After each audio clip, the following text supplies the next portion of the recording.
छीटा जवानी के उड़े दहो, मनवा से मनवा के जुड़े दहो। छीटा जवानी के उड़े दहो, मनवा से मनवा के जुड़े दहो।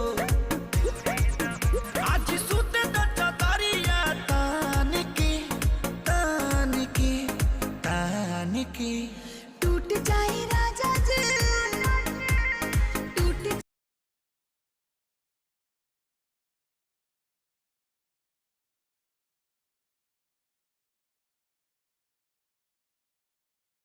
আমায় লোক